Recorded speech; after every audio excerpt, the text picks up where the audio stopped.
Yeah, so I'll be using a pencil and an eraser for this drawing. I'll also be using a marker, but later in the drawing. You can choose to leave the marker and just use a pencil, an eraser, and a paper.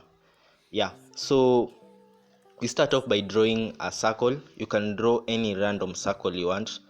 It can be as big as you want or as small as you want. You don't really have to draw an exact circle. Just replicate something that looks like a circle.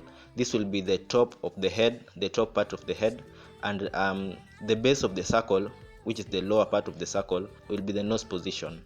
So after doing that, you draw this triangular thing from the sides of the circle, which will make up the bottom of our face. So just make sure that you don't make these lines too hard, because we will erase them. They are just like guidelines for the drawing.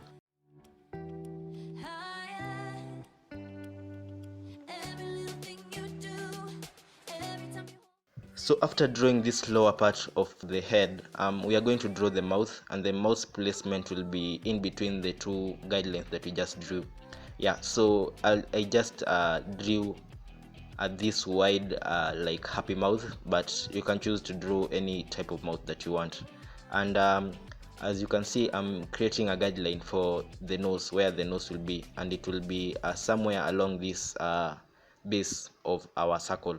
We also have to divide the top circle that we drew, so that we can know where to place features on either side of the face. So marking the bottom part of the circle, we create our nose. You can just draw a line, not so long, but just a straight line towards the bottom of the mouth. So for the ears, you'll use the guideline that we used to draw the nose, and you'll draw the ear from that point to the point where your vertical or triangular line meets your circle. That will be the placement of our ear, and we'll do that for both sides and try to make them as symmetrical as possible.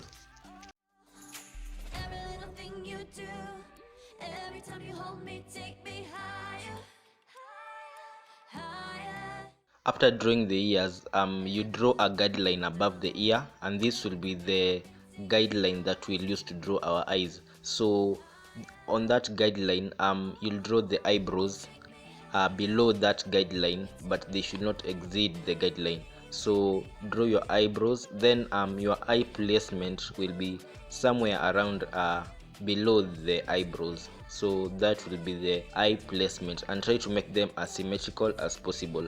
Remember guys, this is a sketch, and we'll use this to define how our drawing will look like. So try to make it as symmetrical and as visible as possible, but don't make it too hard, because we are going to rub it off, as I said.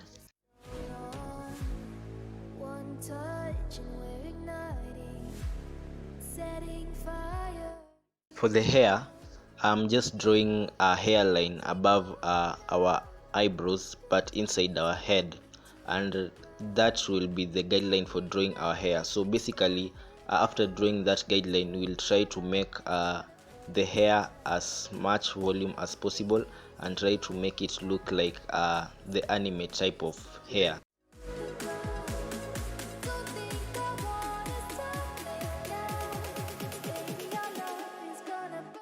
For the male necks, they are usually muscular, so you try to place them as far away from the center guideline that you drew between to divide the circle as possible, so that you can make them as muscular as possible.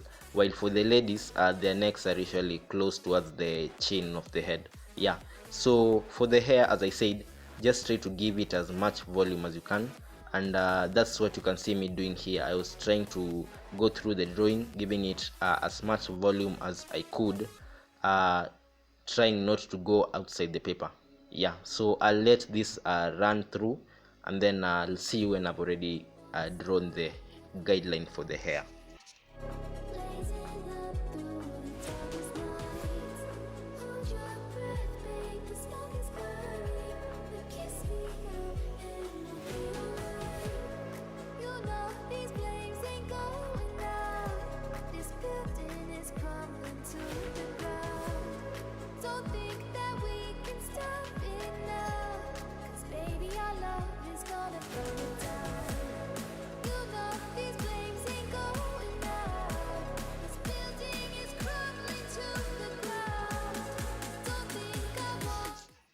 Yeah, so right now I'm already done with drawing the guidelines. So what you can see me doing here is rubbing off all the guidelines that I had earlier drawn, and making sure that after I have rubbed the guidelines, I correct and try to make the drawing as manga as possible, to my perspective. Yeah, so everybody has his own style of drawing manga art, but for me, I try to make it as as anime as possible.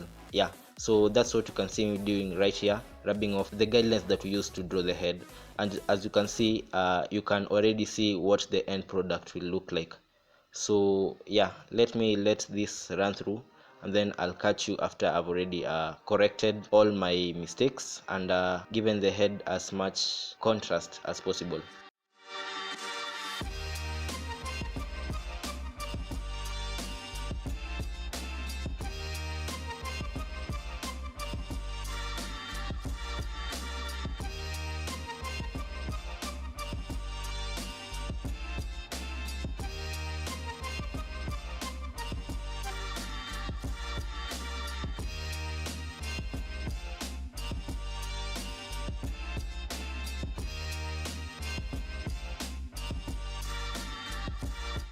So right now I'm almost at the end of our drawing. So what I'm doing right now is I'm making sure that all the markings that I had made earlier can be seen, and I am using a marker to do that. So as you can see, our drawing really turned out quite great, and I hope that you at home right there, your drawing also looked somewhat like this. So this is what drawing a boy, a manga anime boy, could look like from my perspective.